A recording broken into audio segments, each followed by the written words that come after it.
Speaking of how crazy the next 4 years is going to be, Donald Trump, this weekend before the holiday could even get kicked off in earnest, Donald Trump decides to tweet out that America, actually, let me read his words exactly. The United States must greatly strengthen and expand its nuclear capability until such time as the world comes to its senses regarding nukes. Okay, Pat, so the tweet is, should we even try to analyze it? It's Donald Trump. But here's the thing.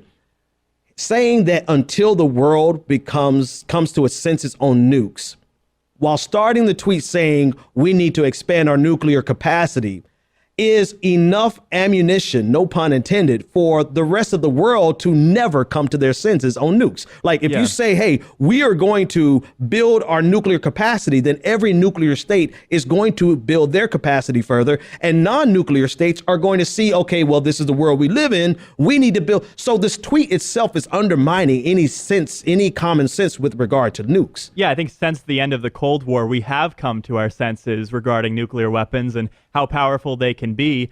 Exactly. And so with this story, I don't know if anyone's watching, anyone puts themselves through this and watches Morning Joe, but Mika Brzezinski mentioned on Morning Joe on Friday morning that in her conversations with Donald Trump, he said, if there's an arms race, let there be an arms race and we'll outspend them and we'll win.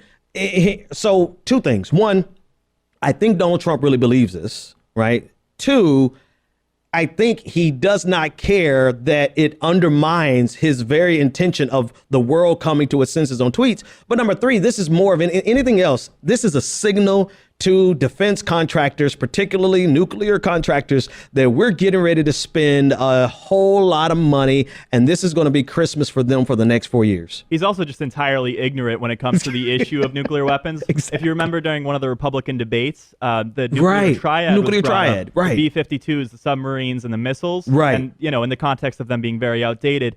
And he just went on this rambling word salad kind of response to it. Right. So he is completely uninformed. And poorly misinformed. Like he's both, right? He really buys. Well, anyway, that's a whole different story. And that's because in his briefings that he's gotten, he keeps bringing up the issue of nuclear weapons and asks, why can't we use them? Right. That was the other story from earlier this year, particularly. It's like Morning Joe gets all of these off the record scoops with Donald Trump. And I use scoops really loosely. But that was what Joe Scarborough said earlier this year with regard to Donald Trump and nuclear weapons. He asked over and over again, why can't we use them? And so, I don't know. Here's my problem. I have a lot of people, and I hang out with a lot of people on the far left, right? I'm pretty far left.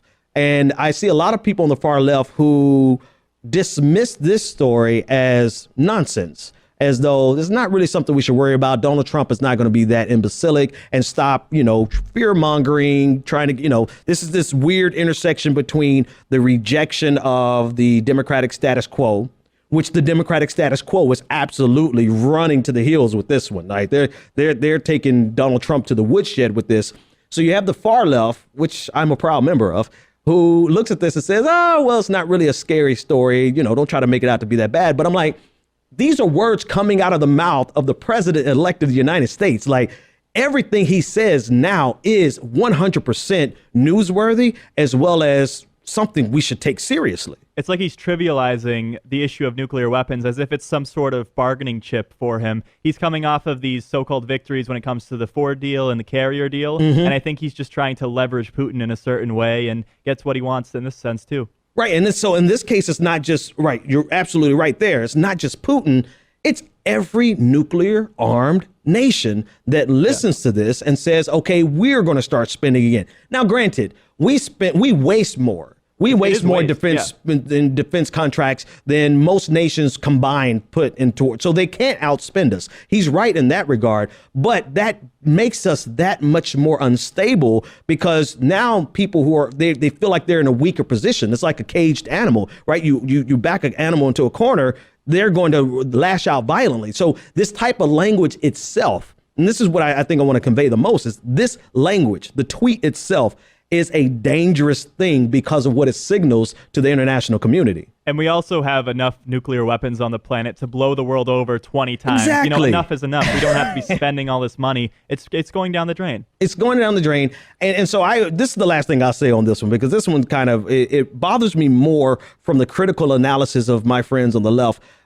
Here's the thing. If you thought Hillary Clinton's no-fly zone was going to lead to a nuclear war with Russia, which was a prevailing theory during the election, how could you not be concerned about a guy who says we want to double down on an arms race, on the Cold War, spending money on nuclear weapons? It's like something's not connecting there for me. Maybe because there's been so much criticism of him being buddy-buddy with Putin as of recently, he's trying to play the other end to it too. I mean, that's one theory I may have. I mean, but that would be a safe theory if the only other nuclear power in the world was Russia. But they do have the biggest stockpile of nuclear weapons. Yeah, but one on that front. I mean, it only takes one or two to set everything in motion. Totally, right? Yep. So anyway, that's Donald Trump. This has been our holiday, Christmas, Kwanzaa, whatever you want to call it. This has been our weekend with our incoming president-elect. Today's program is made possible by Blue Apron. Blue Apron sends you pre-portioned ingredients and instructions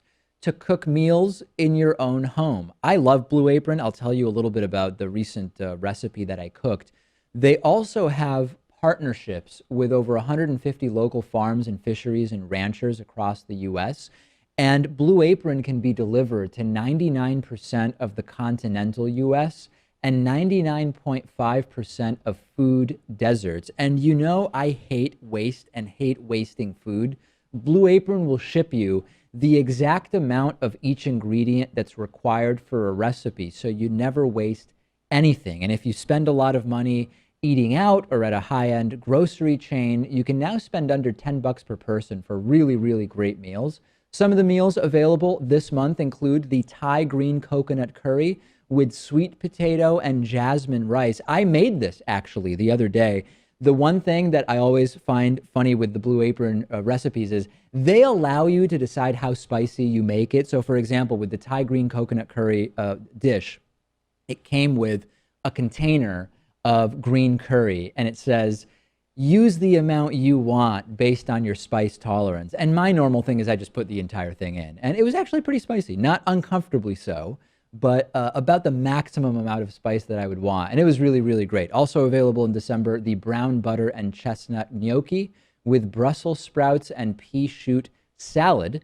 Check out this week's menu. Get your first 3 meals for free with free shipping at blueapron.com/Pakman. That is blueapron.com/PAKMAN. Blue Apron is a better way to cook.